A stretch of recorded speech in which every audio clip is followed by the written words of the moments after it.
Hello বন্ধুরা, কি হালচাল তোমাদের? দেখো ভাই, এই গোসানেমারি রাজপাটের উঁচু ঢিপিগুলো পর্যটকদের সেলফি তোলার পারফেক্ট ব্যাকগ্রাউন্ড হলেও এর 12 ফিট নিচে এমন কিছু চাপা পড়ে আছে যা ভারত সরকার শুরু থেকেই গোপন রাখার চেষ্টা করেছে।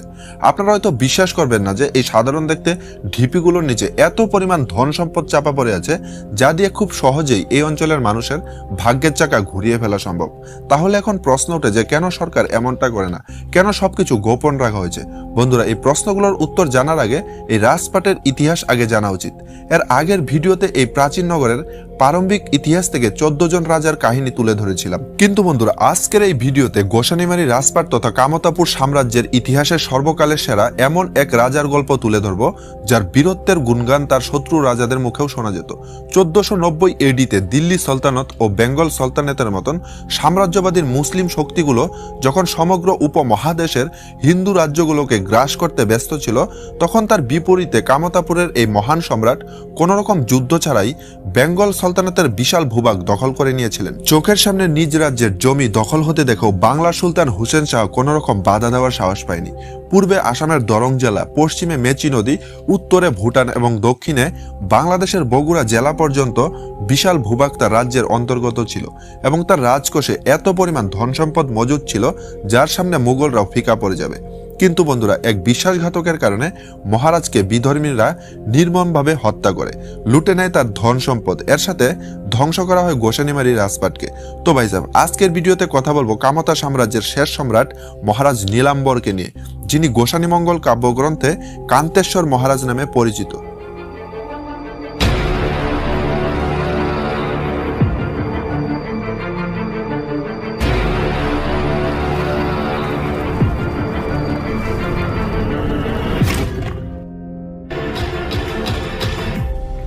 বন্ধুরা, ভিডিও শুরু করার আগে একটি কথা বলে রাখি, অনেকেই আমাকে প্রশ্ন করে যে কোচ কামাতাপুরের রাজারা যদি এতই মহান হতো তাহলে পাঠ্যপুস্তকে কেন তাদের মহানতা সম্বন্ধে পড়ানো হয় না, কেন ভারতবর্ষের অন্যান্য রাজ্যের মানুষ তাদের সম্বন্ধে কিছুই জানে না? তো ভাই সাহেব, যারা কোচ কামতা রাজাদের বীরত্বে সন্দেহ প্রকাশ করে তারা এই ম্যাপটি দেখুন। এটি 1700 এডির সময়কালের মোগল সাম্রাজ্যের ম্যাপ, যেখানে দেখা যাচ্ছে প্রায় সমগ্র ভারতীয় উপমহাদ্বীপ মোগল সাম্রাজ্যের অধীনস্থ। কিন্তু উত্তর পূর্ব ভারতের এই অঞ্চলটি নিজেদের স্বাধীনতা বজায় রেখেছে। 1-2 বার নয়, প্রায় 17 বার মুসলিম আক্রমণকারীরা এই অঞ্চলে হামলা চালিয়েছিল। কিন্তু কোচ কামতা ও অহম রাজাদের বীরত্বের সামনে এই ধরনের বৈদেশিক আক্রমণকারী টিকতেই পারেনি। আর বাকি রইল কোচ কামতা রাজাদের ইতিহাস কেন পাঠ্যপুস্তকে পড়ানো হয় না? তো এটি সম্পূর্ণ ইচ্ছাকৃতভাবেই করা হয়। বেশ কয়েকটি রাজনৈতিক দল চায় না যে কোচ কামতা সম্প্রদায়ের মানুষ তাদের গৌরবময় ইতিহাস সম্বন্ধে জানতে পারুক, তাই একরকম ষড়যন্ত্র করেই সবকিছু চাপা রয়েছে, যা আপনারা পরে জানতে পারবেন। এর আগের ভিডিওতে আপনারা দেখেছিলেন যে কামতা সাম্রাজ্যের 12তম শাসক মহারাজ মৃগাঙ্কক অপুত্রক অবস্থায় মারা গেলে বর্তমান বাংলাদেশের কুড়িগ্রাম জেলার শক্তিশালী জমিদার নীলধ্বজ খেন কামতা সাম্রাজ্যের সিংহাসন দখল করে নেয়।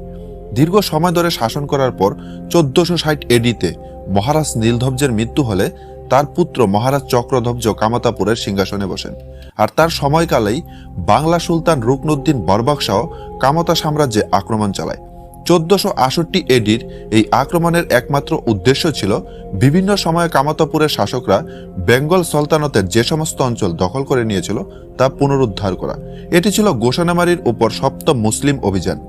এই যুদ্ধটি সংগঠিত হয়েছিল ভারত বাংলাদেশ সীমান্তবর্তী মহিসন্তোষ নামক এলাকায়।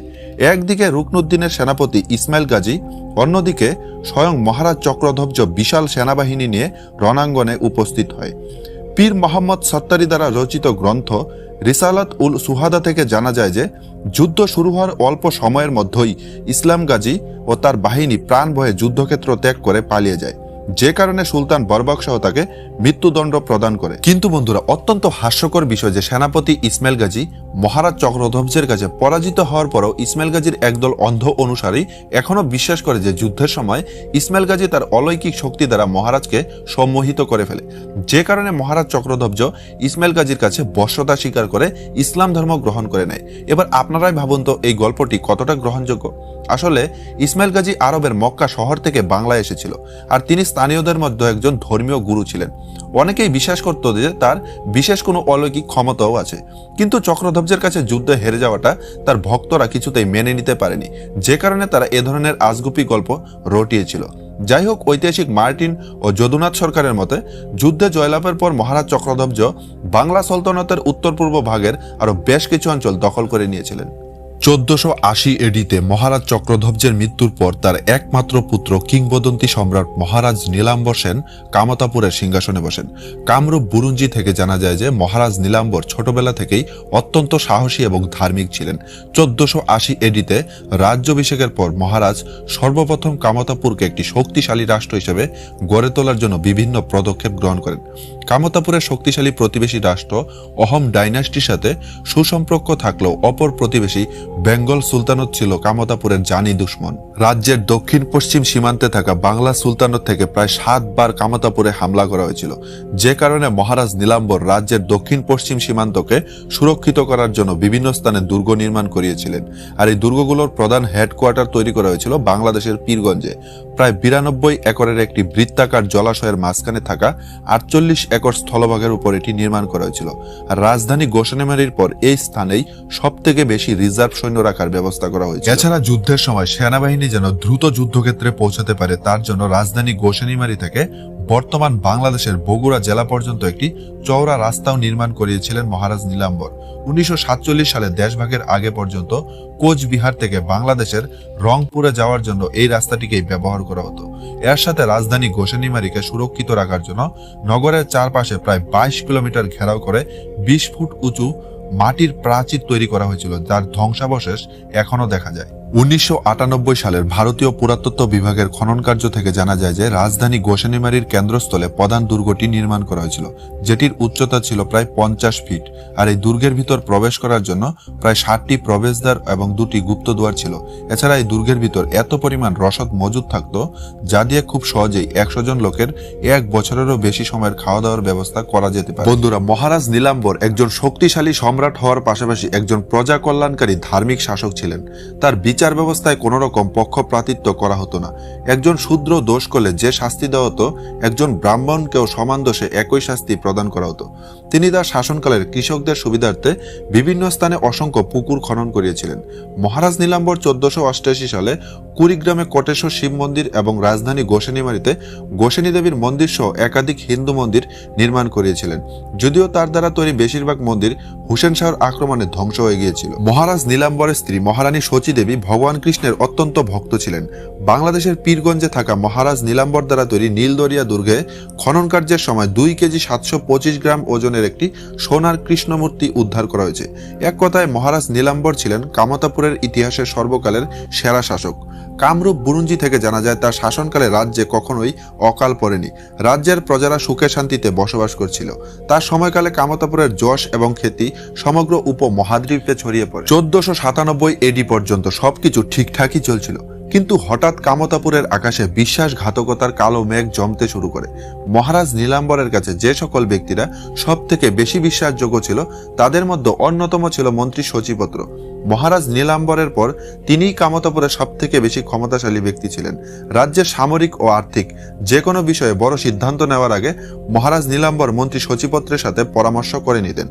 রাজ্যের গোপন থেকে গোপনতর বিষয় সম্বন্ধে শচীপত্র অবগত ছিল, আর এই শচীপত্রের মনে কামতাপুরের সিংহাসনে বসার ইচ্ছা জেগে ওঠে। কিন্তু মহারাজ নীলাম্বরের কাছ থেকে সিংহাসন ছিনিয়ে নেওয়া কোনো মতেই সম্ভব ছিল না। তাই মন্ত্রী শচীপত্র শুধুমাত্র নিজের স্বার্থের জন্য সমগ্র কামতাপুরকে বিপদের মুখে ঠেলে দেয়।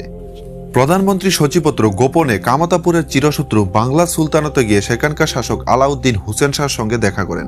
শচীপত্র এবং হুসেন শাহর মধ্যে হওয়া সেই গোপন বৈঠকে শচীপত্র হুসেন শাহর কাছে প্রস্তাব রাখে যে হুসেন শাহকে তিনি কামতাপুর আক্রমণে সব রকম সাহায্য করবেন।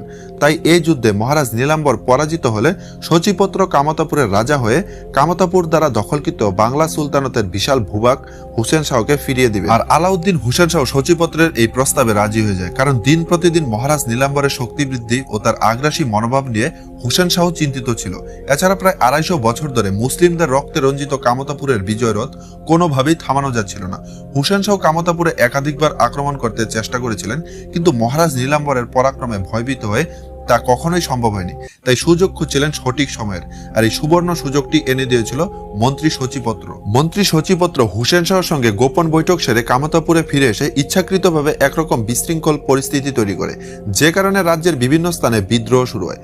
মহারাজ নীলাম্বর এই সমস্ত বিদ্রোহ দমনে ব্যস্ত হয়ে গেলে 1498 এডির সেপ্টেম্বর মাসে আলাউদ্দিন হুসেন সহ প্রায় 24,000 পদাতিক ও 1 লক্ষ অশ্বারোহী সৈন্য সহ কামাতাপুরের রাজধানী গোসানিমারিকে 3 দিক দিয়ে ঘিরে ফেলে। বন্ধুরা, আব্দুস সালাম রচিত সিরাজ উস সালাতিন নামক একটি গ্রন্থে এই যুদ্ধের ব্যাপারে বিস্তারিত আলোচনা রয়েছে। তবে এই বইটিতে মহারাজ নীলাম্বরকে একজন অত্যাচারী রাজা হিসাবে দেখানোর জন্য এবং হুসেন শাহর আক্রমণকে বৈধতা দেওয়ার জন্য মিথ্যার আশ্রয় নেওয়া হয়েছে। আব্দুস সালামের মতে মহারানীর সঙ্গে সচিপত্রের প্রেমের সম্পর্ক ছিল। মহারাজ নীলাম্বর তা জানতে পেরে মন্ত্রী সচিপত্রের পুত্রকে হত্যা করে তার মাংস রান্না করে সচিপত্রকে খাইয়ে দেয়, যে কারণে মহারাজ নীলাম্বরের উপর ক্রুদ্ধ হয়ে সচিপত্র হুসেন শাহকে কামাতাপুর আক্রমণে সাহায্য করে। কিন্তু এটি একটি বানানো গল্প। যাই হোক বন্ধুরা, হুসেন শাহর পাশাপাশি এই যুদ্ধে নেতৃত্ব দিচ্ছিল রাজকুমার ড্যানিয়েল, সেনাপতি মান্দার গাজী, কালু দেওয়ান ও গিয়াসউদ্দিনের মতো মহারথীরা। যদিও আক্রমণটি অত্যন্ত তীব্র ও আকস্মিক ছিল, তবুও কামাতাপুরের সেনারা পিছু না হেঁটে বীরের মতো লড়াই করতে থাকে। কিন্তু পরিস্থিতি নিয়ন্ত্রণের বাইরে চলে গেলে বাধ্য হয়ে মহারাজ নীলাম্বরকে রাজধানী দুর্ভেদ্য দুর্গে আশ্রয় নিতে হয়েছিল। এই দুর্গটি এমন একটি ধাঁধার মতন করে তৈরি করা হয়েছিল যাতে করে শত্রু বাহিনী কোনোভাবেই এর ভিতরে প্রবেশ করতে না পারে। রাজকুমার ড্যানিয়েল প্রথম দিকে প্রায় 70 জন সেনাকে এই দুর্গের ভিতর পাঠিয়েছিল, কিন্তু তারা আর ফিরে আসেনি। দুর্গের ভিতর পর্যাপ্ত পরিমাণ খাবার ও পানীয় জল মজুদ থাকার কারণে মহারাজ নীলাম্বর ও তার দেহরক্ষীদের সেরকম কোনো সমস্যা হচ্ছিল না। উল্টা মুসলিম সৈন্যদের খাদ্য অভাব ও দুর্গের উপর থেকে নীলাম্বরী সেনাদের তীর নিক্ষেপের কারণে পরিস্থিতি নিয়ন্ত্রণের বাইরে চলে যেতে থাকে। এভাবে দীর্ঘ 15 দিন কেটে যাওয়ার পর হুসেন শাহ বুঝতে পারে যে কোনোভাবেই এই দুর্গ ভেদ করতে পারবে না। এমন অবস্থায় হুসেন শাহ তার নিজের রাজনৈতিক মর্যাদা ধুলোয় মিশিয়ে প্রতারণার আশ্রয় নেয়।